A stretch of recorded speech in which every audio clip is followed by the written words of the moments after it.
Hello and welcome to TSL Talk for round 9. Today we're joined by North Hobart wingman Justin Beach. Justin, thanks very much for joining us. Thanks for having me, Stubbsy. A disappointing result last week, losing to Hobart after you led by 4 goals at three-quarter time and you missed a chance to go a game clear in second spot. Yeah, definitely disappointing. I just think in the end Hobart probably wanted a little bit more than us, so there's no use dwelling on that. We've got a big game against Clarence this week and hopefully we can turn the result around. What was Clinton's message after the game? I think he was just more disappointed than anything. As I said before, we probably didn't want it as much as Hobart, so we've just really had a hard week on the track on Tuesday night and hopefully we can turn it around. You started off in great form, you won your first 3 games, but there's been a dip in form recently. Is there too much reliance on guys like Nathan Street and Ken Hall? I wouldn't say too much reliance. I think we probably expect a little bit too much from them, where us the blokes in the midfield really need to help them out, and because they get heavily tagged each week, so we really need to start looking after in that aspect.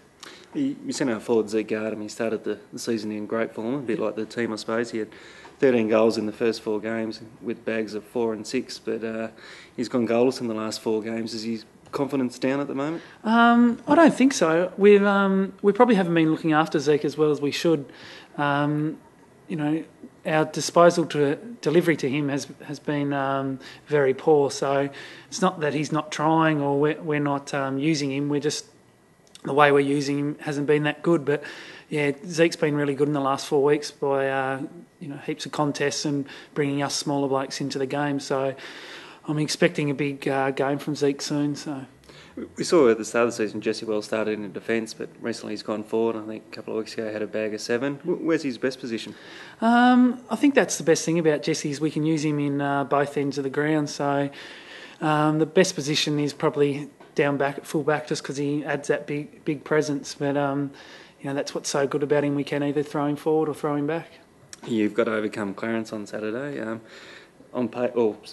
From everything we've seen at the moment, they appear to be a long way rest of the competition. Oh, definitely, they're way ahead of everyone at the moment. So to obviously beat them, we're going to have to play at our very best. But they've got some very good players, not only Gapin but all over the ground. They've got match winners, so it's just important for us to make sure we all know who our player is and make sure we stay on our opponent. Is that when you go into a game against Clarence, is that the number one focus for the team?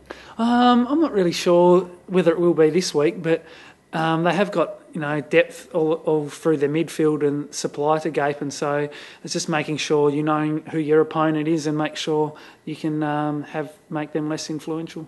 Is Jesse likely to line up on? Yeah, Brett not Gapin, sure. Probably I would suspect, but you never know with Brownie who he's going to throw on him. So there's been a lot of talk this week, or not just this week, but recently about the reserves competition, and AFL Tas still adamant that they only want a 2-tier competition, seniors and under-18s, and the clubs are all for the reserves. What's your take on it as a player, on the future of the reserves? I know at North Hobart we really enjoy having our reserves and really value them, so I think especially at North Hobart, we've got a culture where we're not just a senior and reserves team, we're a club. So to lose 30 blokes that you can have a beer with at the end of the game, or at your functions, you start losing the culture of your club. So to us, I think it'd be very damaging. But I know at Burnie, obviously they're struggling to get reserves players, but we've certainly got enough on the track, and we value our reserves right up there. So.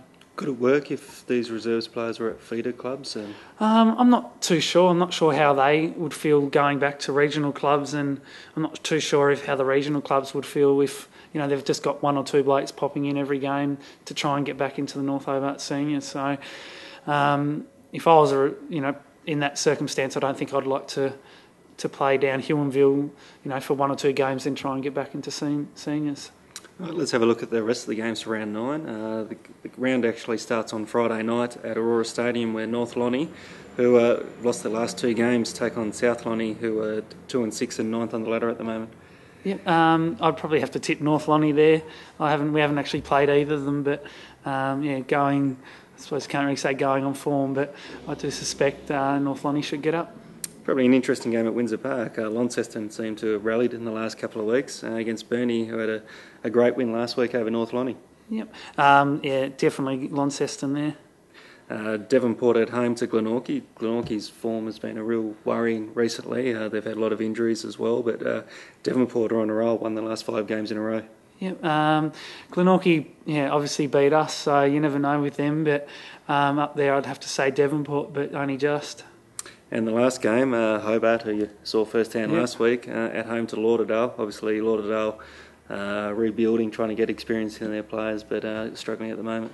Yep. Definitely Hobart up there, especially on the TCA ground. So I think Hobart will be pressing the top 5 teams or top 6 teams in future. So definitely Hobart. Well, Justin, thanks very much for joining us today. Remember, for all your news and reviews, pick up your copy of the Mercury or go to the Mercury online.